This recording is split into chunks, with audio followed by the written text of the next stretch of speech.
Those of you more familiar with my content may know that I'm a big fan of the Legion expansion.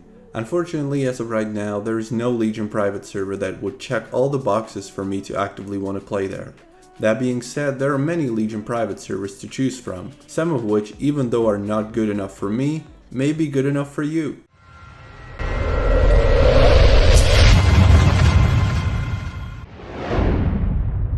In this video we will compare two of them, Hellgarve and WoW Koi.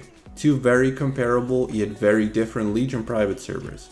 Both are on the 7.3.5 patch. Argus is not yet available on WoW Koi, it should be in few weeks. And on Hellgarve it still has a lot of bugs which need to be fixed. But let me get back to what I said about the servers being good enough for certain people. It is because both of these servers have a low population. At the time of recording the footage you are seeing on the screen, which was at around 11 PM EU time, there were around 7 people online on WoW Koi and around 11 players on Hellgarve. Presumably it gets up to somewhere around 20 people online later, so it might be better to play on this server if you are in America and want to have more people to play with. I checked again the next day at noon around 12 o'clock and there were 4 people online on WoW Koi and 8 people on Hellgarve. I myself prefer big servers full of people since the PvP part of the game is crucial for me, but if you're someone that doesn't care about that, if you don't need to socialize or even better, dislike other people disrupting your gameplay, these servers might be for you. Both servers are cross-faction, so that facilitates grouping up with other players if you so desire. Although similar in their population numbers, each of these two servers has a very different philosophy. While WoW Koi tries to be as Blizz-like as possible, Hellgarve goes more the custom route. They have the so-called solo craft system which lets you do some of the endgame PvE instances solo, so you don't need a group of people in order to kill the bosses in Legion heroic dungeons for instance. Very smart move considering it is low populated. As I mentioned, don't expect much PvP on either server. There's an arena spectator NPC on WoW Koi and an NPC for 1v1 arenas and other kinds of custom PvP deathmatches on Hellgarve. I appreciate the effort. I wish other servers wouldn't act like it's impossible to implement features like this. Overall, both servers have some custom stuff you wouldn't see elsewhere, especially Hellgarve. That server reminds me a little bit of Ascension with all the features and hidden treasures I kept finding.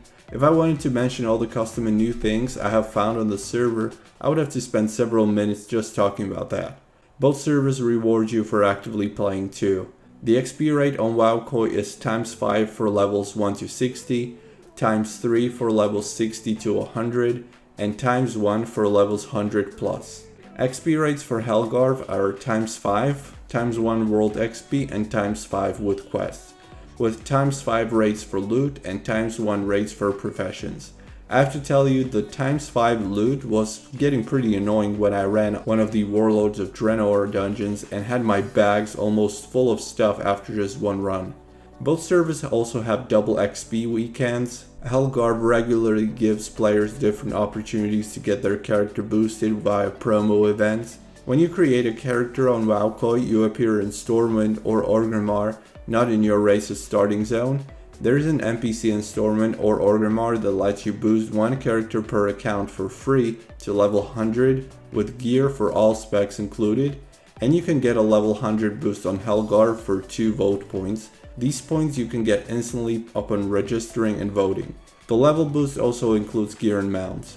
Allied races are available on both servers, however you have to unlock them the Blizz-like way on WoW Koi, while you can create an allied race character with no requirements on Hellgarve, which is an amazing thing. Unlocking the allied races is a pain in the ass. Both servers are relatively new to the World of Warcraft private server scene, so I can't give them points for longevity.